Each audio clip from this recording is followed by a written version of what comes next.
Season 1 begins by introducing us to Arisu, an irredeemable gamer who is glued to his computer screen. His brother walks in and chastises him for failing to show up for an interview he set up for Arisu. He informs Arisu that he is a parasite in this residence. Arisu says he'll leave if that's the case. Indeed, he leaves his house and texts his friends, Karub, who was recently fired for making out with his boss's girlfriend, and Shota, who had just skipped work for the day. When they get together, they discuss a possible zombie attack. Arisu, according to Karub, will be the one to survive because he is smart. He also tells him to stop hanging out with them and get on with his life. Despite the fact that the mood is temporarily ruined, Karub picks up Arisu and runs through the crowd. Shota photographs Arisu to commemorate his first day of independence. However, because they are in the middle of the road, they cause a traffic jam as well as a minor accident. They flee into the subway station's restroom to avoid the cops, but there is an unexpected power outage.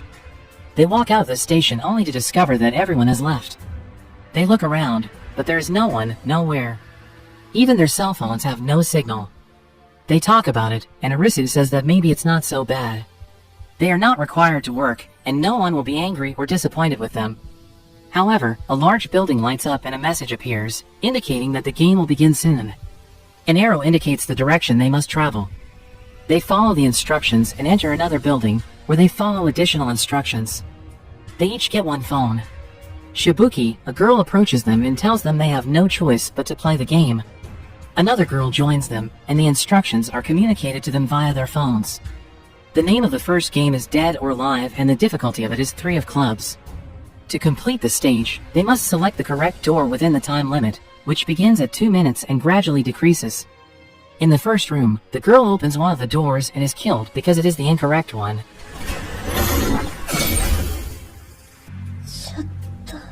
Karub mans up in the second room and is fortunate enough to select the correct door. The group in the next room is arguing about what they should do and who should open the next door and risk his or her life. Arisu employs his observation skills, and the game is cleared. When they exit the building, they notice a 3 of clubs card on a table. They receive a phone notification that they have been granted a visa for 3 days. A man appears and informs them that his visa expires today and that he no longer wishes to play. He is killed by a laser beam. Shibuki advises them to keep playing if they want to live. The first episode concludes with a young girl, Usagi, standing on a rooftop and looking up at a sky full of ready-to-kill lasers. The second episode begins with a glimpse into Usagi's past and shows her going rock climbing with her father. Then we'll return to Tokyo, where Chota informs Arisu that electronic devices don't work, but old-fashioned radios do on certain frequencies. Later, the 4 of them sit down to eat together. Karub inquires of Shibuki as to where she was at the time of the incident. Shibuki reveals during the conversation that she had played another game before meeting them. Karub accuses her of using the other players as bait, to which she responds that she did what she had to do to survive. Arisu remarks that it's strange that they only entered the game yesterday, but Shibuki was brought in a few days ago. They speculate, and Arisu adds that there must be a game master who organized the entire game. Shibuki believes they are in a virtual world similar to the real one, while Chota believes it is the work of God himself. Chota's leg was burned in the first game, and he is in pain. Arisu and Karub decide to join another game in order to earn more time and possibly find a doctor or learn something new about the game. They do so and are placed in a group of 10 people. One of them is Usagi. The game will be tag, and the goals will be to avoid being tagged by the person who is it and to find and touch a hidden symbol. They are given 20 minutes. The game begins, and the tagger appears to be a tall man wearing a horse mask and wielding an Uzi, walking around and shooting people. Meanwhile, Shibuki seduces Chota and tells him they must work together to survive. Back in the game, the tagger has killed half of the players. The survivors agree to work together to bring him down. Arisu and Usagi will look for the symbol while the others hunt down the tagger. While Arisu searches for the symbol, Karub and 2 other players fight the tagger. He enters a room, but there is another guard there. Furthermore, 2 players must be present to push 2 different buttons at the same time in order to clear the game. Arisu cries out for help while fighting the guard. Usagi moves from floor to floor until she reaches him. They take the guard down, press the buttons, and the game is over. Karub and another player, Aguni, have eliminated the tagger. The tagger and the other guard are both killed by a collar they wear around their necks. Karub sees the tagger's phone and it says game over. The guards have been made to play the game alongside them. Karub overhears some radio communication. He takes it from the pocket of a deceased player who was friends with Aguni and listens to a male voice say that the answer is now in their hands. The voice instructs them to return to the beach. Karub turns around, and Aguni is gone. That brings us to the end of episode 2. We see Arisu feeling guilty about the dead guard in the room at the start of episode 3. Usagi informs him that they must do anything to survive. Arisu and Karub return home and tell Chota and Shibuki about the radio and the beach. They list 3 nearby beaches and consider visiting them. Shibuki claims Chota is unable to walk and that both her and Chota's visas expire today. Karub says they'll play another game today to extend their visas and then look for that beach. They later participate in a game and visit a theme garden. Standing in front of a couple of stands, the instructions say they can use any weapon from the ones on the ground. They must also wear goggles on their heads. 7 of hearts is the difficulty. They remark that hearts are the worst because they have to play with each other's hearts, and the number 7 is quite high, making it difficult. The game is called hide and seek. One of the players will be assigned the role of a wolf, while the other 3 will be assigned the role of lambs. In the end, the person assigned as the wolf will win the game and live, while the others will be killed by the machinery fastened around their necks. As a result, it is up to the lambs to pursue the wolf. Chota is assigned as the first wolf, and they quickly realize that when they lock their eyes on each other, the role of the wolf is passed on to another player. The role of the wolf is passed from Chota to Arisu and then from Arisu to Karub as they try to figure out what to do. It eventually makes its way from Karub to Shibuki. When she becomes the wolf, she begins to flee in order to hide and survive. Arisu and Karub approach her, and Arisu becomes the wolf. He flees and hides, attempting to remove the goggles from his head but failing. The team is physically and emotionally divided, and Chota prays to God for assistance while they hurt each other with harsh words. After a few moments, they begin to recall all the wonderful times they have shared and realize they are good friends. Arisu wishes to leave the game and pass on the wolf role to someone else. But now the others are hiding from him. Karub reveals himself with only a few seconds left, but does not look Arisu in the eyes. When the timer runs out, the chips explode, killing Karub, Chota, and Shibuki.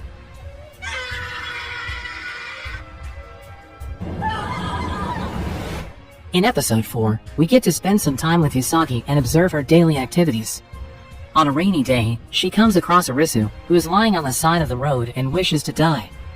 We are transported to Usagi's past, when she used to climb mountain peaks with her father. She tells her father that this is the only place she can be herself. However, a scandal involving her father occurs, and he disappears. Back in the present, Arisu awakens in Usagi's territory and asks why she saved him. He, like all of his friends, wishes to die. Usagi tells him that she understands how he feels because she experienced it herself when her father died. She eventually persuades him not to let his visa expire and to take part in a new game. The game that follows will take place in a tunnel road. Arisu and Usagi board a bus, where they discover 3 other players. They inform them that they have cleared 4 games together and that they work as a team. They receive their instructions, and the name of the game will be Distance. The players must arrive at their destination safely and endure the trial. They attempt to start the bus, but it lacks fuel. As a result, they must travel by foot. Takuma, one of the other players, has sprained his ankle and is unable to run. He tells his friends to go, but he will remain. The 4 other players begin running for several miles until they come across a panther. The panther pursues them and eventually reaches a player named Ryzen. The panther devours him, but the others flee. On their way, Arisu notices a diesel-powered motorcycle. He claims that the bus back to where they started may also work because it lacks any electrical circuits and thus will not be jammed. He tells Usagi and the other player, Yamane, to flee and that he will return with the motorcycle to fuel the bus and save Takuma. Usagi and Yamane sprint forward until they hit a dead end. They talk for a while before realizing that the concrete behind them is about to collapse and flood the tunnel. They begin to run, but water quickly catches up with them and swallows Yamane. Fortunately, the bus arrives near Usagi, and she jumps aboard before the water kills her as well. The bus has been flipped on its side. When the 3 remaining players reach the top, a graffiti on the side of the bus reveals the word goal, implying that the bus was their goal all along and the distance was a metric that measured how far they were from it. That's why their phones displayed 0 while they were on the bus. The episode concludes with Arisu telling Usagi that he wants to find the mastermind of this sick game and return the world to its previous state. They ride their bikes across a bridge on their way to the beach. Arisu begins episode 5 by visiting but not entering a random game and asking the players if they have any information about the beach. Arisu and Usagi are determined to find the beach. They later split up and followed the participants into 2 separate games. They notice a few players who are wearing locker keys around their wrists. They follow them until they reach the beach, which is a large structure resembling a massive 5-star hotel. They are attacked from behind and kidnapped before being taken to the beach's hall. Several people greet them, but only one appears to be the leader. Arisu claims that they are looking for information about the game. The leader opens the door to a larger room where he is marking the cards he has received. He explains that only one person can leave this world and return to reality. To do so, one must collect all of the cards that the game awards to the players. But, because that would be impossible for a single person to accomplish, they banded together for the sole purpose of gathering all the cards and returning someone to the normal world. The beach incorporates a tier system, and each player receives points for the cards they bring in. Furthermore, the beach has 3 rules, wear a swimsuit everywhere you go. Second, all cards obtained by members belong to the beach. 3, all traitors are executed, implying that one cannot refuse to cooperate with the beach. Finally, the leader declares that for every full set of cards obtained, they will be able to return another person to the ordinary world. When Arisu and Usagi look around the small community, they get some strange looks. The beach's leader, now dubbed Hatter by the crowd, announces that he has discovered 2 new games and divides the crowd into 2 groups. Each group will have their own game. Meanwhile, one of the top-tier members puts Arisu through a test game to see if he would make a good executive for the beach. The goal of the experiment is to figure out which switch turns on light bulb before the water levels reach an electrical circuit that will fry them all. The catch is that they can't see the light bulb while operating the switches. Arisu flips a switch and instructs another player, Kuina, to check to see if the bulb is hot. Because it is hot, the switch he flipped activated it, and thus he has the answer and clears the game. Arisu returns to the beach and runs into Usagi. Aguni and his crew arrive moments later, heavily armed. Kuina informs Arisu that these are beach militants and warns him to stay out of their way. Arisu and Aguni are fighting, but Hatter intervenes and puts an end to it. He convenes a meeting with the executives and invites Arisu to attend as well. He says in the meeting that figure cards haven't appeared anywhere, so they're probably not in the game. The 10 of Hearts is the only card they are currently missing. He also claims that his visa will expire soon and that he will participate in the next game.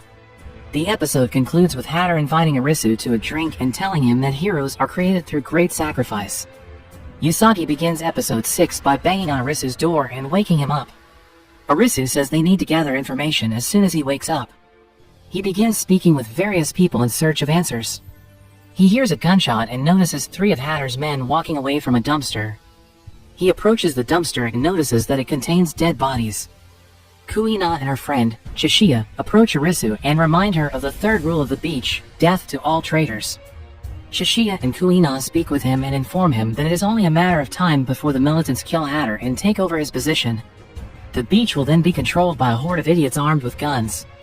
Chishiya says he intends to steal the cards and flee the scene. Hatter must leave the beach temporarily to attend a game and extend his visa.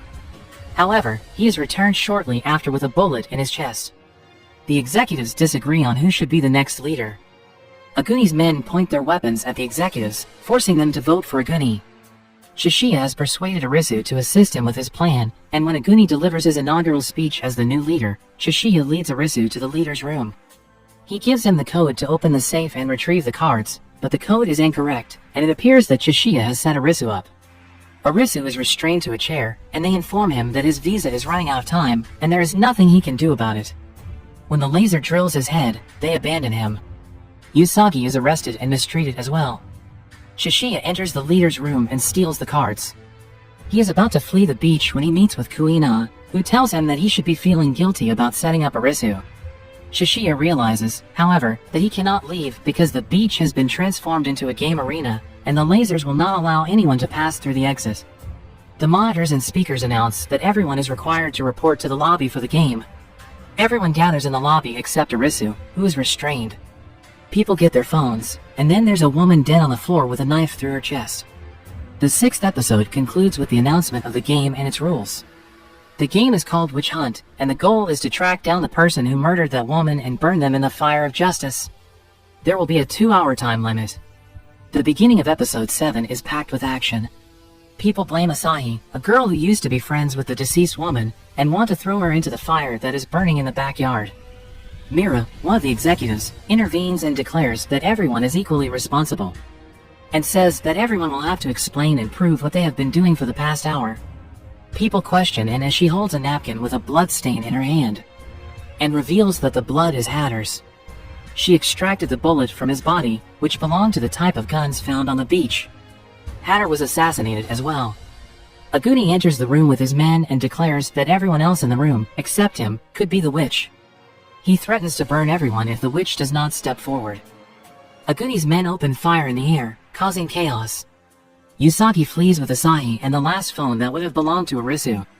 Aguni's men begin killing people and burning them in the hope that one of them will be the witch and the game will be over. Meanwhile, Usagi meets Tada, whom she has known since the tag game, and they form an alliance. At the same time, Kuina and Shishiya are watching the action from a control room via cameras. Kuina notices and looking for something in a room and quickly joins her. She asks him what she's doing, and then says she's looking for a chemical substance to apply to the knife in the hopes of finding some fingerprints on it. She reveals that before coming here, she worked in forensics. Last boss, one of Aguni's guards, gets in the way. Kuina tells him to go and that she might be able to clear the game while she deals with this guy, and departs, and Kuina begins fighting with Last Boss. They exchange backstories while fighting. Last Boss was a blogger who never got the attention he desired and saw an opportunity to reinvent himself when this new world emerged. Kuina was a young man who used to train in karate with his father. But one day, his father discovered cosmetics in his room and threw him out. When we return to the action, Kuina defeats and kills Last Boss with her karate skills. Arisu trips over his chair and scrapes the tape on the floor. He manages to get it out of his mouth and screams for help. Usagi, Tada, and Asahi are walking through the corridors when they hear something. Usagi is able to hear Arisu and locates him. Arisu begins to consider the game after she releases him. He claims that he must think in the manner of the Game Master.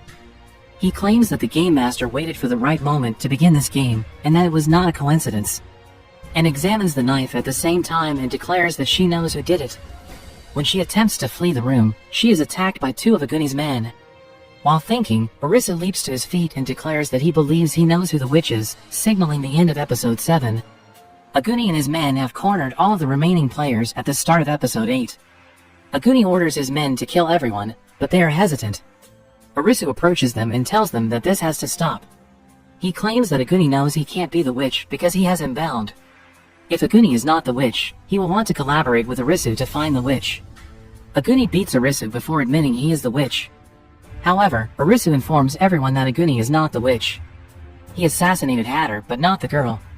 The guilt of killing your friends can be seen in his eyes. According to Arisu, Aguni could have taken over the beach because he possessed the guns, but he and Hatter were actually friends.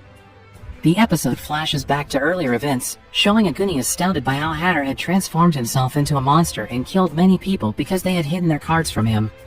Following that, we see what happened when Hatter went to play in a game in order to extend his visa. Aguni informed him that he wishes to leave the beach because he has lost his only friend, Hatter. Hatter wanted to shoot him because his third rule was death to all traitors, but Aguni shot him first. And now Aguni wishes to bring everyone down with him. Arisu claims that the girl stabbed herself and that she is the witch. It was all part of the Game Master's plan to play with their hearts. Arisu believes that the killing of innocent people must cease. Asahi stands in front of everyone and claims to be a game dealer before being hit by a laser. The fire of judgment grows even hotter, and they take the witch's body to burn. Arisu and Usagi watch a video Asahi left on her phone the next day. She and her friend awoke in an empty Tokyo, only to be approached by a man. They were assigned as dealers, assistants to help facilitate the games, or as fake players to intentionally confuse the real players. In exchange, they would gain 2 weeks of life. Of course, if they said anything, they would be killed. Asahi secretly filmed himself walking into the secret base where the Game Masters were hiding. They watched the games and placed bets on their favorite players while laughing at their opponent's anguish. Arisu and Usagi go there, but everyone is killed by the signature lasers. Shishiya and Kuina also walk in that area and have a brief conversation. They claim that these people were not Game Masters. Someone is watching over them. They are interrupted by an emergency broadcasting. Mira delivers a brief speech in which she summarizes the situation by stating that the surviving players will play more games, this time against the face cards. Arisu claims that this time they know who their adversary is. Season 1 concludes with the new group of 4 staring at air balloons carrying face card banners while waiting for the new games to begin. Season 2 begins with Arisu, Usagi, Kuina, and Shishiya gathered at the Shibuya intersection, where Arisu began his first game. Despite having waited for over an hour, no game announcements or instructions appear on the screen. Meanwhile, Usagi begins to notice a strange noise coming from a distance. She concentrates on it for a while until several people arrive in their vehicles and announce that the game has just begun. Kuina recognizes them as beachgoers, and they've come to play the game. Surprising everyone, someone starts shooting the players out of nowhere, causing them to flee in search of a safe place to hide. Arisu, Usagi, Kuina, and Shishiya all flee for cover. Nobody can identify the sound or the location from which an assault rifle is being fired, killing the people. They have no choice but to flee and wander aimlessly. When Arisu notices the chaos, he suggests that his group disperse and find a place to hide on their own. Following that, they attempt to avoid bullets by hiding behind cars parked along the roadside. While they are hiding, a massive King of Spades card attached to a moving plane flies overhead. When Arisu notices this, he realizes that the person shooting at them is the King of Spades and that there is only one person in charge of the shooting. Arisu and Usagi are able to find hiding places after their separation. At that moment, Arisu notices a man in a mask and a black coat approaching them, and everyone assumes he is the real King of Spades. The masked man begins shooting and killing people who are wandering the streets. Arisu attempts to save a boy who is injured on the side of the road, but when he and Usagi bring him behind a car, they discover that he is already dead. Kuina and Shishiya are hiding behind the car next to them. They now realize they have nowhere to go and will be killed by the masked man, also known as the King of Spades. Fortunately, Arisu notices in driving a car and comes to a complete stop in front of them. Tada peers through the window and instructs the group to enter as quickly as possible. Except for Shishiya, everyone gets into the car. Unfortunately, as he is about to enter, he notices a grenade near the car thrown by the masked man and requests that N and the group leave without him. Tatya then drives away from the scene and leads the group to a safe location. Kuina appears concerned about Shishiya, but Arisu assures her that Shishiya is a brave man who can care for himself. The group begins discussing various hypotheses about Myra's nature and her presence in the game as soon as Tatya drives them away from the gunshot scene. Furthermore, the city as a whole is the battleground. The plane's widespread flight indicates that this time, the entire metropolis is the game's playing field.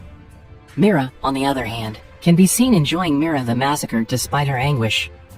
Moving on, while the group is attempting to stay alive, the masked man kills 4 other participants in a car and steals their car in order to follow the group. Soon after, he approaches Arisu and the rest of the group and begins shooting at them. When it notices Tatya driving slowly, she takes over the wheel and drives the car at full speed, crashing in the middle of the road. Fortunately, no one is hurt. The masked man arrives shortly after, and he continues to shoot at people, and breaks away from the group as everyone rushes to a nearby building. Rather than staying in the same building, Arisu and Usagi leave to find food for the group, while Tatya and Kuina go in search of a vehicle to get around. Tatya and Kuina arrive at a car showroom moments later, where Tatty chooses a beautiful and expensive car for their ride and expresses his delight that he does not have to pay for it. Despite his freedom, Tatya wishes to return to the real world and live with his family, which Kuina concurs with. Meanwhile, Arisu and Usagi raid a grocery store, gathering all edible items they can find. Arisu becomes emotional as he selects the food, remembering his friends and the time he spent with them. At the same time, Usagi tells him that she has always wanted to be a salesperson and packs the food in a bag. Usagi notices a magazine with her late father's picture on the front page before leaving the store and tells Arisu that she wants to stay in this gaming world and does not want to return to the human world. Arisu promises to protect her and be by her side at all times after hearing her side of the story.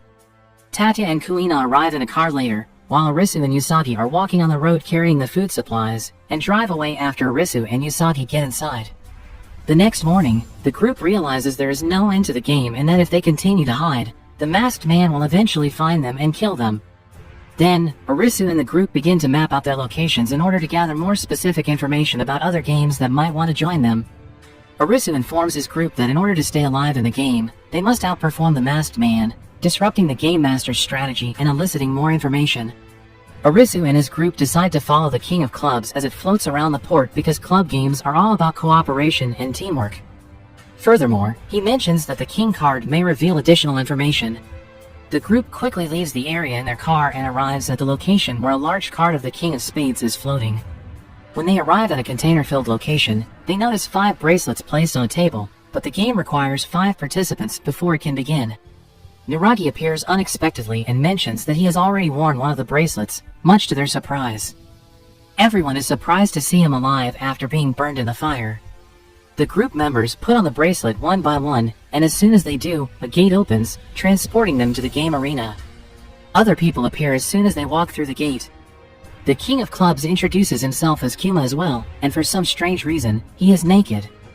He addresses each of his team's players and explains why he is standing without clothes. He mentions nudism as a respectable practice and a social movement with a long history. He claims that clothing is a human invention that is not always necessary for survival. Arisu and his group are astounded to learn that Kuma and his group are residents of this realm. Moving on, we see a flashback of Kuma's team when they were a rock music band, with Kuma as their lead singer. Back in the present, Kuma informs Arisu and his group that he is the leader and that he and his teammate, Shuntaro, created this game. Shuntaro then clarifies that this is also a new experience for them because, despite living in this world, Kuma and his team have never appeared in games together. Kuma then informs Arisu that they, too, are fighting for their lives, and that whichever team loses, all of the members will be killed. The game soon begins, and Kuma names it Osmosis. He then begins informing the other group of the game's rules. He claims that the game will last 2 hours and that both teams will collect points throughout the game, with the winning team being the team with the most points at the end of the game. He also mentions that each team starts with 10,000 points, and that before the game begins, the participants must distribute these points among themselves in whatever amount they want. Kuma then specifies 3 methods for obtaining points in this game: fighting the opponent, discovering hidden equipment, and touching the opponent's base. Kuma continues by explaining that the individual points are displayed on the bracelet and that they can also team up to combine their scores and attack an opponent. Without earning any points, the individual is not permitted to learn the score of the opponent. Concerning the base rules, Kuma states that if an individual touches the opponent's base pole, he or she can earn 10,000 points for the team, which has a significant impact on the game. The player who tries to touch the opponent's base will be shot down by the laser from the top of the postcard and will also lose 10,000 points. Now that the actual game is about to begin, Arisu and the squad should remember the game rules. The game then begins, with both teams dispersing in different directions. Arisu devised the entire point allocation strategy, predicting that fast runners would receive fewer points while slow runners would receive more based on his pattern study. He then assigns Tadya to guard the base with as few points as possible, and divides the remaining 4 into 2 groups. Usagi and Mirage are the first to go out and collect points by touching the opponents, while Arisu and Kuina begin their search for the hidden items. After a while, Usagi and Nuragi are able to touch an opponent and gain some points. Similarly, Kuina discovers a hidden item and earns 2,000 points. Unfortunately, as soon as Kuina and Arisu exit the container after collecting their points, Kuma is waiting for them outside. He tries to persuade the two to fight him, but Arisu decides to fight him alone. Surprisingly, Arisu receives 2,000 points as soon as Kuma touches him, making Kuma the loser. Later, Kuina and Arisu manage to corner Shuntaro and engage him in combat for a 2,000 point victory. Kuma's biggest mistake was distributing the points evenly among the entire team. Shuntaro and Kuma decide to target Tada, who is immediately defending the base, after learning that Arusi's team is 6,000 points ahead of them. They conclude that it is the only way to re-enter the game, despite the risk of losing their lives. Kuma and his team, with the exception of Yuta, approach Tada while Arusi's squad is searching for the hidden objects. When Tada notices Kuma's squad preparing to attack, he taps the base and increases his points to infinite.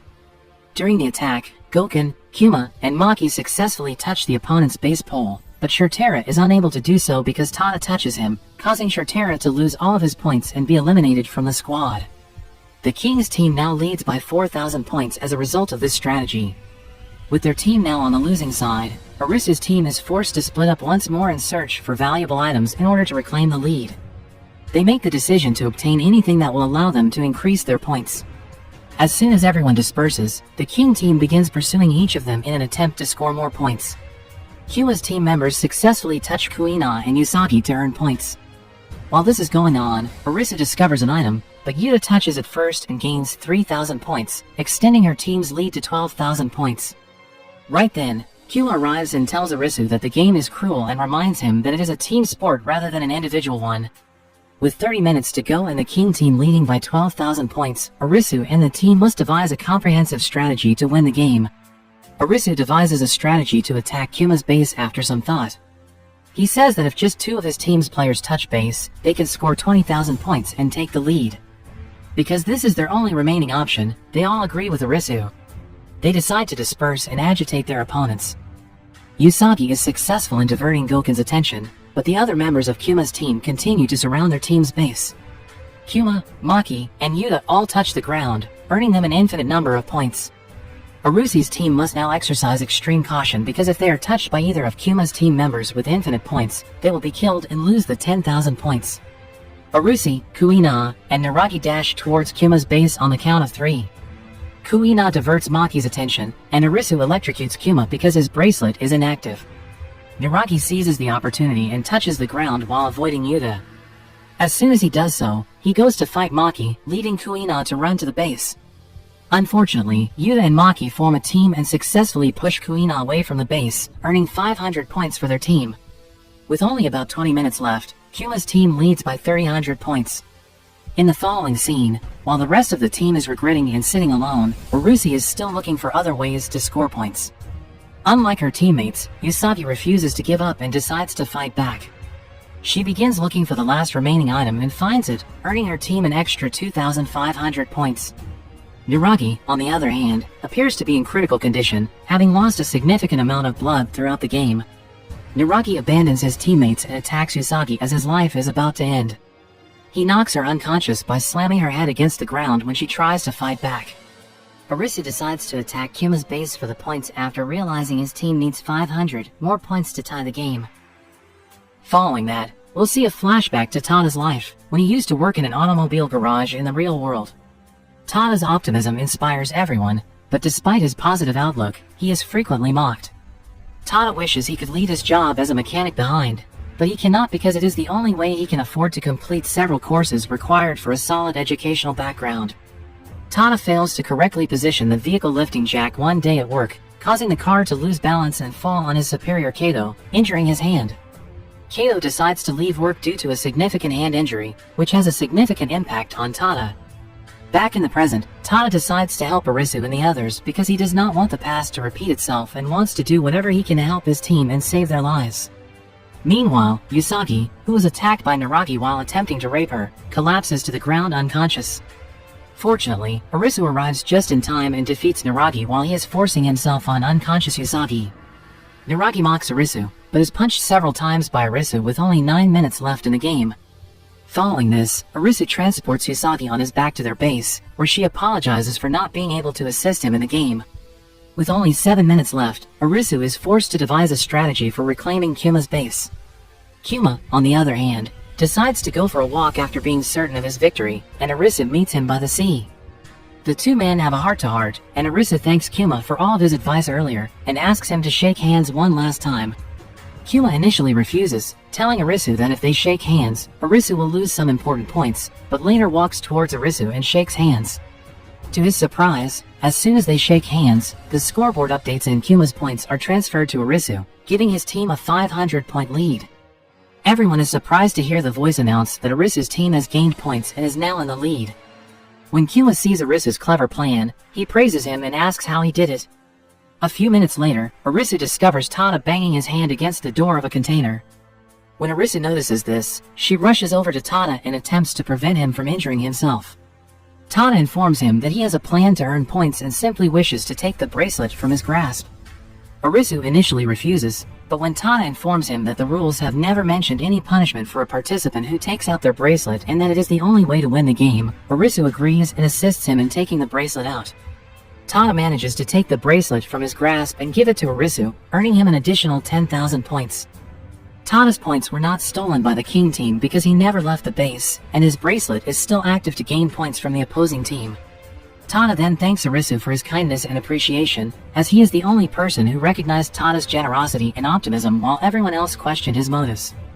The King's team members, on the other hand, cheerfully accept their defeat and place no blame on Kuma. While waiting for the game to end, Arisu thanks Kuma once more, saying that he considers him a good friend and that he taught him the value of fighting together and believing in himself. Arisu's final question for Kuma is whether he will be allowed to return to the real world if he succeeds in these games.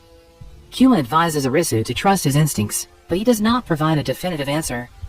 Kuma simply wants Arisu to keep playing and making decisions about his future because he is in control of his own destiny. Kuma advises Arisu to live his life independently, without relying on others.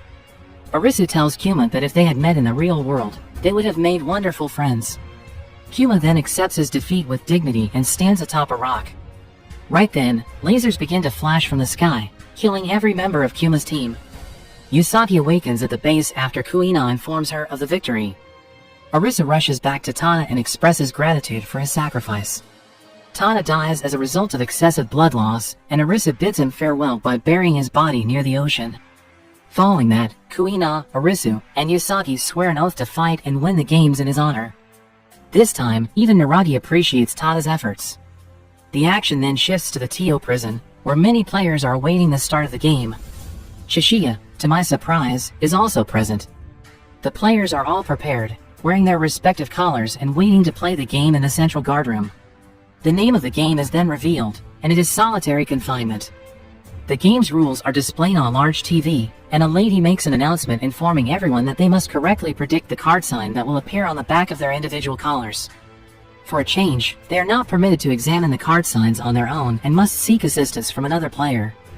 It is also stated that if the player gives the incorrect answer, the collar will explode, killing them instantly. To save their lives, the players must find a Jack of Hearts hidden among them. The twist in the game is that the players must identify the Jack of Hearts as soon as possible to avoid being imprisoned there indefinitely. There is enough food and water inside to last them their entire lives, and the only way out is to find the Jack of Hearts. Individuals immediately form groups to learn one another's symbols after the rules are announced, and Shishiya also finds a genuine partner. As each round ends, the group members begin to betray one another by lying about the symbol on their collar. As a result, the player tells the incorrect symbol when asked, and their collar explodes, killing them instantly. As the symbol changes, only 6 members remain at the end of round 9. Unfortunately, Chizuya's partner can no longer handle the stress and decides to leave the game. When the computer asks him about his symbol, he says nothing and dies when his collar explodes. Chizuya is now completely alone in the game, and the only thing he can do is trust his own intuition. Chizuya can be seen alone on a bench in the following scene, wondering how to decipher the true symbol in his collar. Shishiya makes an effort to communicate with one of the players named Matsushita in order to learn his symbol after realizing he cannot win this game alone. Unfortunately, Matsushita is linked to Sanato, a serial killer who may be the Jack of Hearts. Shishiya informs Matsushita of Sanato's murder of many people for his benefit, and tries to persuade him that he can betray him at any time. Shishiya also tells Matsushita his true symbol in order to gain his trust, but Matsushita lies to him and walks away. Fortunately, another girl, Kotoko, arrives later to take some food from the storage, and Shishiya asks her about his symbol. Unfortunately for him, she does not speak to him and instead chooses to ignore Shishiya.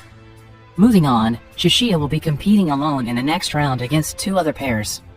Despite the pairing, Matsushita is able to trick other players into lying about their partner's symbols. Later, when it comes time to reveal their symbol inside solitary confinement, Shishiya goes with his gut instinct and chooses a diamond as the answer.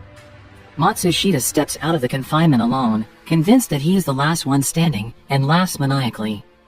To his dismay, Chizuya, Sanato, and Yaba also escape the confinement, despite Matsushita's deception about their symbols. Chizuya then accuses Matsushita of being a Jack of Hearts, but he politely declines. Chizuya demonstrates this by telling him how he witnessed him and Kokoto meeting in the cafeteria and communicating each other's symbols without speaking, but with the help of different flavors of cookies. Despite this, Matsushita refuses to be a Jack of Hearts, but the 3 boys quickly capture him, lock him in a cell, and begin beating him. While Yaba and Sanato continue to beat Matsushita, Chizuya escapes from the prison and the floating plane carrying the Jack of Hearts burns down. The scene that follows is from a documentary made by a survivor named Kaito Kamayama. He interviewed several people and included excerpts from their stories in his documentary.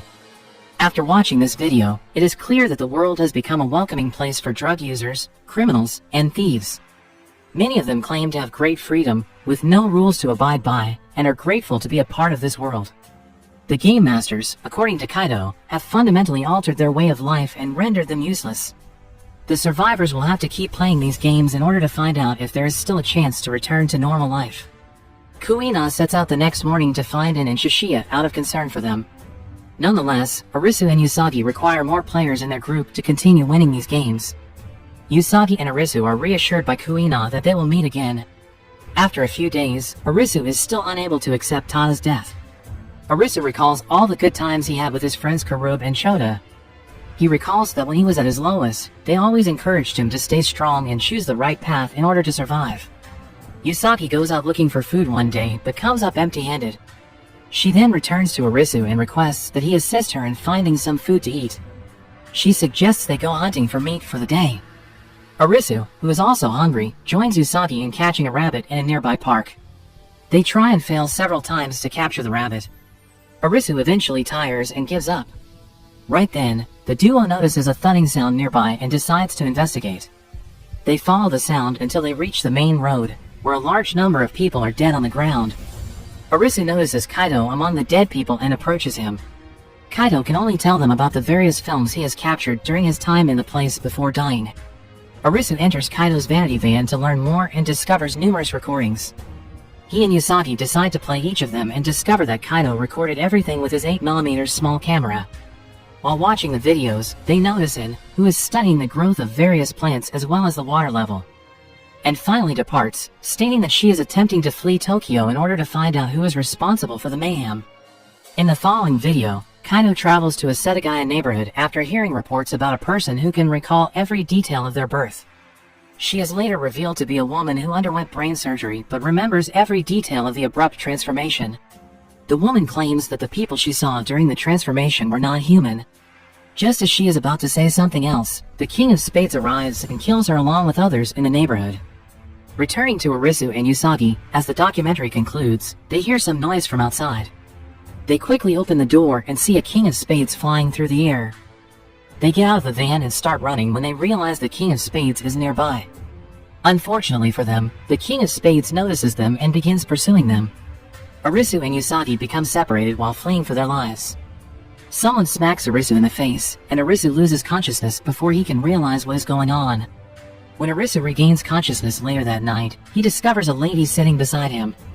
Arisu asks who saved him, and she says one of her comrades is in charge of rescuing him. Following this, Arisu is taken aback when she addresses him by name. When he asks how she knows his name, she shows him the man who gave her Arisu's information.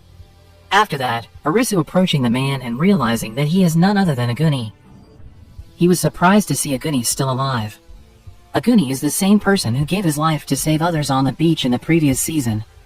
Aguni says he has no desire to live and only wants to kill the game's masters and make others' lives easier. On the one hand, Arisu is overjoyed to have Aguni back, but he also wants to go search for Usagi. Aguni tells Arisu that the game is ideal for someone like him who has no hope of survival. He then asks Arisu about his motivation for living, assuming that he is doing all of this for Usagi. Arisu, on the other hand, denies it and recalls Kuma's words that a person does not need reasons to live. Following this, Aguni informs Arisu that he has joined forces with the girl he met previously, Akane, to lure the King of Spades to the forest and eliminate him. Akane is a disabled girl who lacks the lower half of one of her legs. The scene then flashes back to Akane's high school days with her friends. Akane is a beautiful and popular high school girl, and many boys admire and follow her because of her beauty. Akane and her friends are walking out of their school when they hear a loud bang and see fireworks in the sky. Akane finds herself in a large football field, with a message on her phone screen informing her that the game is about to begin. They are also given the rules of the game, the boiling death, in which they must escape before the arena collapses in order to survive. After a while, the ground begins to tremble, and Akane dashes toward the ground's exit.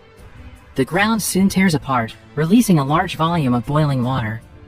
Because of the heat of the water, the people are instantly killed, but Akane survives. Unfortunately for her, she finds herself among the ruins of a building, with a rod impaling her leg. She sobs for a while before pulling out the rod and looking around for help. She reaches a hospital after crawling through an opening and asks the doctor for assistance. Unfortunately, the doctor informs her that her leg is severely infected and that he will have to amputate it in order to keep her alive. Furthermore, he stipulates that he will only treat her if she agrees to sleep with him. With a desperate desire to live, Akane agrees to his proposal and has her leg amputated. Aguni, on the other hand, recalls Hatter, an old friend, and fantasizes about conversing with him. This time, Hatter uses hurtful words to discourage Aguni from opposing the King of Spades. He also accuses him of murdering innocent people in the previous season in order to find the witch. Aguni wants to die, but he creates the scene as if Hatter is forcing him to. Arisu awakens the next morning to find Akane changing clothes. Akane tries to force herself on him after mentioning how uncertain their lives are, but Arisu pushes her away. Aguni arrives just then, and Akane takes a step back. While Arisu wishes to go in search of Usagi, Aguni forbids him from going alone and advises him to stay together because they are vulnerable to attack by the King of Spades. The King of Spades will strike as soon as Arisu is seen nearby. Aguni also mentions that the game masters use tracking devices and other tools to track down the players. Aguni describes several strategies, one of which makes use of the mountains.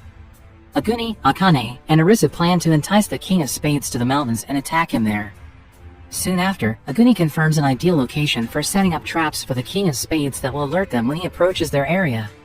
Arisu is guarding the location at night while also feeling sleepy. Unfortunately for him, the King of Spades arrives and points a gun at him. Fortunately, Akane arrives before he can shoot at Arisu and throws a smoke bomb to distract the King of Spades. Taking advantage of the situation, Aguni fires a couple of shots at the king, but the King of Spades is wearing a bulletproof jacket and quickly stands on his legs, suffering no damage. Next, Arisu tries to distract the King of Spades but is hit with a grenade, forcing him to jump into a river to save his life.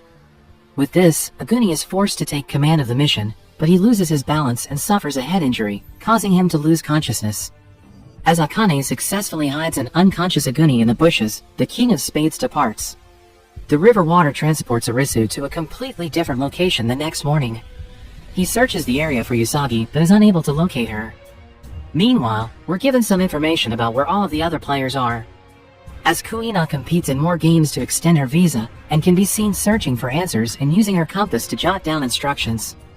On the other hand, Usagi comes across a young girl and a child while looking for food in a house.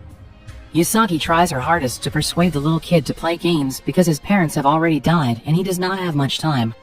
When Usagi brings him to a game arena, he is unwilling to play, but she eventually convinces him. The other attendees, on the other hand, begin to accuse Usagi of bringing a child into the area. Surprisingly, Arisu, who was looking for Usagi, shows up to play the same game and is ecstatic to see Usagi there. He is relieved to have found her and makes an effort to assist her with the game. They are both relieved to see each other again, and the game begins soon after. The game is called Checkmate, and it is the Queen of Spades game. It is revealed that there are two teams in the game, the Queen team and the Challenger team, with both teams competing against one another. On the projection screen, the 4 Queen team members introduce themselves, while the Challenger squad has 16 members. The youngster is chosen to represent the Challenger team by the Queen of Spades, who also chose to lead her own squad. Moving on, it is revealed that all members will wear a button on their back, blue for the Challenger team and red for the Queen's team. If the opposing member presses his button, the member will be transferred to the opposing squad. The team with the most members at the end of the game wins, and the members of the losing team are killed. The Queen's team members then play the game aggressively and begin attacking the opposition, pressing their button and absorbing them into their own team. The Challenger team begins to lose members one by one, and by the end of the 6th round, there are only 3 members left on the Challenger team, Arisu, Usagi, and the little kid. The Queen, on the other hand, appears to be interested in Arisu and wishes to incorporate him into her team. To grant her wish, her team members begin pursuing and cornering Arisu. Usagi comes to his rescue and saves him just as they are about to press his button. Usagi is knocked off the rails during a fight with the Queen with only 3 minutes remaining in the final round. She escapes, but the Queen forbids her from leaving because she is determined to destroy Usagi at any cost. Because no one else on the team is interested in saving Usagi, the Queen wishes for her death. Toward the end of the game, Usagi tries to persuade the players by telling them that obeying the Queen will ensure their safety in this realm forever, but it will also eliminate any possibility of them returning to the real world. These words from Usagi struck a chord with the people, and they began flocking to her team. Meanwhile, the Queen of Spades is commanding the current members in order to capture Arisu. Usagi destroys a gas pipe to divert the players' attention, allowing Arisu to flee. However, the Queen's squad surrounded him with all of her players, resulting in Arisu leaping from the railing during the final 30 seconds of the round. Finally, Usagi and Arisu bring more players to their team before the challenger team's final round and win the game, leaving the queen alone on the other team. Before the queen is killed according to the rules of the game, Arisu wonders if winning all of the face card games will return them to the real world. Instead of answering his question, the queen suggests he finish all of the games and figure it out for himself. In the following scene, Usagi and Arisu arrive at the ruins of a massive building and discover hot water springs. They decide to spend some time there and get close enough to kiss. Things get interesting when they notice elephants near the springs. Arisu mentions that, with all the beauty around, he has begun to like the place. The scene then shifts to Anne, who is in the jungle, looking at a dead deer and reflecting on her past as a criminal investigator. Recognizing that the deer made every effort to stay alive, and decides to leave no stone unturned in her quest for a glimmer of hope of returning to the real world. Kuina, on the other hand, arrives at the hospital where her mother was most recently admitted. She discovers a photograph of her mother after looking around. The scene then shifts to Chishiya, who is shown getting ready to play a game for the King of Diamonds. The game is called the Beauty Contest, and it is being held in the Supreme Court. Chishiya was given a tablet along with the other participants, and each participant had 3 minutes to choose any number between 0 and 100. Furthermore, the average of all the numbers chosen by the participants is multiplied by 0. 8, and the person whose answer is closest to the correct answer wins the round. If a player does not get the correct answer, he or she loses the round and a point, and if a player reaches a -10, he or she is eliminated from the game. The players are eliminated one by one, and a large amount of sulfuric acid is poured on them. As the game nears its conclusion, only Chishiya and the King of Diamonds, Kazuryu, remain. Before the end of the second final round, Kazuryu asks Chishiya if he would vaccinate rich or poor people in an emergency. Chishiya, who worked as a doctor in the real world, recalls a rich man paying the hospital's director money to save his son while killing a poor child named Hayato. Chishiya then selects the number 100 and informs the same Kazuryu. Kazuryu is surprised to see Chishiya reveal his choice, and he can choose another number and win the game if he wants. Surprisingly, Kazuryu is captivated by Chishiya's worldview and decides to save him. He then selects the number 0 and thus loses the round. With both players having -9 individual points, this is their last chance to secure a point and save their lives. Chishiya, seemingly out of nowhere, chooses the number 100 for the final round, leaving Kazuryu to decide the game. It is now up to him to choose between his and Chishiya's lives. Kazuryu recalls his encounter with Momoka, the witch, from the previous season. He questions why she chose to be the witch when she knows it would mean sacrificing her life. Momoka, much to his surprise, tells him that she did so to follow her own ideals and not let any game master decide her fate. She goes on to say that the human heart is an amazing thing and that she does not want people to kill each other for the sake of a game. Momoka's words hit Kazuryu hard, and he realizes that he does not understand the true value of human life. As a result of this thought, Kazuryu selects the number 0 and declares Chishiya the winner of the final round. When Chishiya questions him about it, Kazuryu explains that he did it to follow his ideals for the first time in his life and to leave the world guilt-free. Chishiya is declared the winner as soon as he does, and a bucket of sulfuric acid is poured on Kazuryu, killing him instantly. Akane, on the other hand, decided to continue playing the game and live with the wisdom she gained from Aguni after she died fighting the King of Spades. Usagi and Arisu wish for a better future and their survival. Anne and Kuina also returned to gaming with the sole intention of returning to reality. Benson moved to Naragi, stumbling through the city looking for someone to abuse. On his way, he comes across a seriously injured man who begs him to end his suffering. Naragi, on the other hand, ignores his request and abandons him to his fate. Anne and Kuina, on the other hand, happen to run into each other while playing a game. Face cards such as the Jack of Clubs, Jack of Diamonds, and King of Hearts are used in multiple games at the same time. Following these cards are games such as throwball, rope climbing, and poker. The most difficult game involves a tunnel in which players must avoid a dangerous animal that is pursuing them. Anne and Kuina play together and leave the arena with confidence after winning the games. We can see here that the King of Spades and Queen of Hearts are the only cards that can be obtained. This also implies that people are now required to play only 2 games. Next, while looking for weapons in the city, Arisu wanders around the devastated city and unexpectedly meets Chishiya on the street. Chishiya mentions that he has something to say to Arisu, and the two are overjoyed to see each other alive. Unfortunately, before he can say anything, Naragi arrives with a gun and begins shooting at Chishiya, injuring him. Arisu tries to stop Naragi, but he refuses to listen to him. He suggests they shoot each other and end their lives. When Shizuya fires blindly at them, the two flee behind the parked cars. Usagi arrives shortly after and asks Naragi to stop shooting. Unfortunately, Naragi refuses to comply and begins shooting at her. Shizuya rushes to Usagi's aid and stands in front of her, taking the bullet intended for Usagi. Meanwhile, Arisu shoots Naragi and severely injures him. Despite struggling to catch his breath, Shizuya is still pleased with his decision to sacrifice his life in order to save Usagi and Arisu. Arisu approaches Shizuya and inquires as to what he was about to say. Unfortunately, Shizuya passes out before he can say anything. A flying plane carrying the King of Spades flag appears above them, and gunfire can be heard in the distance. As people begin to react angrily, the King of Spades appears and begins shooting at them. Kuina and En are discovered hiding behind a vehicle by Usagi and Arisu, and the group is reunited. Kuina asks Arisu about Shizuya's whereabouts, but he refuses to tell her anything and lies to her, telling her that Shizuya is fine.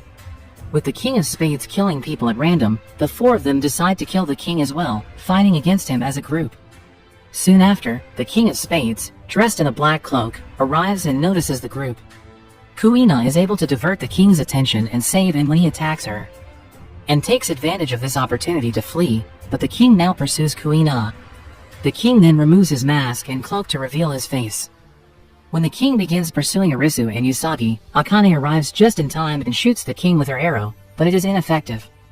Surprisingly, Aguni also appears and starts shooting at the King of Spades. In the following scene, the entire team reunites and devises a strategy to defeat the King of Spades. They decide to lure the king inside a nearby drugstore and kill him with a massive explosion. As the King of Spades collects ammunition from the flying planes, the team members force him to follow them down a narrow path away from the planes. While Kuina and En are diverting the king's attention, Arisu fills the drugstore with gas cans, causing an explosive explosion. Despite the fact that this act carries the risk of death, Arisu is determined to carry it out. Despite their grand plan, the king proves to be a strong and cunning human being. Everyone tries their hardest to attack and kill the king, but they all fail. When the king is about to shoot Aguni, Akane appears out of nowhere and saves him, taking bullets to the chest. Following this, the king turns to En and shoots her as well. Kuina and Usagi also attempt to stop the king but are stabbed with knives. As he watches his friends being shot and stabbed, Aguni becomes enraged and points a gun at the King of Spades. Unfortunately, the king shoots him before he can pull the trigger, and the bullet brushes against his skull, knocking him unconscious. The king then pursues Arisu while everyone else is on the ground. Arisu rushes into the pharmacy and prepares to attack him. However, the king does not enter the drugstore and instead chooses another route. Seeing this, Aguni appears out of nowhere and pushes the king inside the drugstore, breaking the door. Arisu hesitates to throw the bomb inside the drugstore after realizing Aguni is with the king, but Aguni insists. Fortunately, Aguni and Arisu escape before the drugstore explodes, saving their lives. Both the drugstore and the king have been severely damaged. He hands Aguni his gun and requests that he kill him. Aguni pulls the trigger and dispatches the King of Spades without delay. Following this, when Aguni is about to commit suicide, he has another vision of Hatter, who stops him. In this scene, we see a glimpse of all the characters, and we can see that Akuna is still alive and dragging her toward Aguni. En and Kuina, meanwhile, are still alive and make a final vow to rekindle their friendship in the real world. Kuina witnesses En's death but does nothing to help her. Moving on, Arisu and Usagi decide to play the final game and walk toward the arena where the Queen of Hearts resides. They continue to believe that if they win the final game, they will be able to return to their real world and resume their normal lives. When they arrive at the arena, they discover that the Queen of Hearts is none other than Mira. Mira welcomes them to the game arena and begins explaining the rules of the final game, Queen of Croquet. She mentions that the game has 3 rounds, that there will be no winner, and that all they need to do is finish the game. The game begins with 4 different colored balls and hoops in various locations, and both players, Arisu and Mira, begin playing it. Mira takes the first round, and Arisu takes the second. Arisu wants to finish the game quickly because Usagi is bleeding from her injured leg, but Mira keeps delaying it. Mira offers them a cup of tea after the second round, explaining that it is also part of the final game. Arisu asks Mira if they can return to their real world after completing the final game as everyone gathers around a table for tea. Mira, to his chagrin, responds that he will not receive his answers until the game is over. But first, Mira decides to inform him of some sobering facts. Mira then discusses all of the technological advances that humanity has made possible, such as artificial intelligence, cryogenics, and cell production. She also mentions that human life will be so advanced and immortal in 1,000 years. Moving on, Mira informs Arisu that in the next 50 years, cancer will be cured and there will be no barrier between the rich and the poor. To everyone's surprise, she also claims that after 500 years, a shot of dopamine will be enough to keep humans alive, effectively making them immortal. Arisu is taken aback when Mira explains that they are playing this game digitally. Mira soon starts laughing and declares that everything she said before was false. Then Mira starts talking about genetic abnormalities and claims that their memories have been completely erased in order to force them to participate in the games. Arisu has reached the end of her patience and demands to know whether her game theory is correct. Mira lies yet again and simply shifts the subject by claiming she has no knowledge of it. When Arisu hears this, he loses patience and points a gun at her. Usagi tries to stop him, but Arisu appears enraged from within. Soon after a brief pause, Arisu realizes that everything Mira is doing is a ruse to end the game. Because the Queen of Hearts is the final face card game, if Mira is killed, the game cannot be completed, and humans will continue to exist on this planet. Meanwhile, Usagi realizes Mira is a skilled manipulator who is duping Arisu into believing this existence is real. But, in reality, everything in it is a lie. Mira then informs Arisu that whatever game he is playing here is entirely made up in his head. Everything is a figment of Arisu's imagination. She also mentions that all of the games are connected to the deaths of his best friends, Karub and Chota. The scene then shifts to a hospital, where Arisu is now a patient being treated by his psychiatrist, Murakami. Usagi is also a patient in the same hospital, receiving therapy for her father's death. Chota and Karub, as shown in the first season, never made it to the public restroom and were killed while attempting to cross the busy road.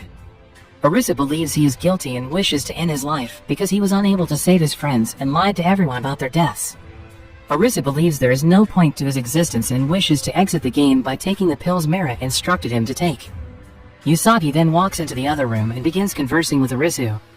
The game will end once Arisu reveals that he is willing to give up, which Mira is pressuring him to do. But there's a catch. Once Usagi accepts that the game is real, her legs start bleeding again. There is no way it could be an illusion because she also took part in these games. She even cuts her wrist to convince Arisu that everything is true. Finally, as Usagi is about to pass out, Arisu talks to her and decides to spend the rest of his life with her. He then decides to continue playing the game, and the scene returns to the rooftop as soon as he says so. Mira makes the decision to begin the decisive round after realizing she is doomed to lose. Arisu is adamant about continuing the game and does not even consider quitting until the very end. Finally, the Queen of Hearts' final round is over, and Arisu has completed all of the rounds.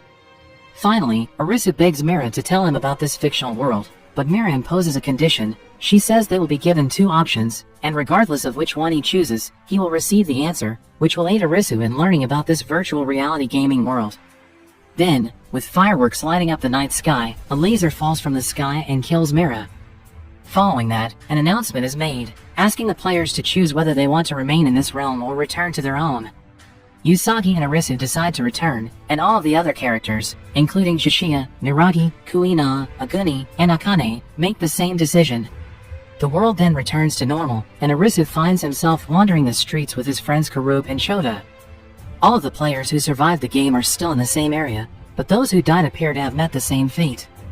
A large meteor then strikes the earth, killing many people and destroying everything. In the following scene, Arisu awakens in the hospital, surrounded by his brother. He tells Arisu that his heart had stopped for a minute. When Arisu hears this, he responds that the minute felt like an eternity to him. Similarly, other participants are in the same hospital and have all experienced a brief cardiac arrest.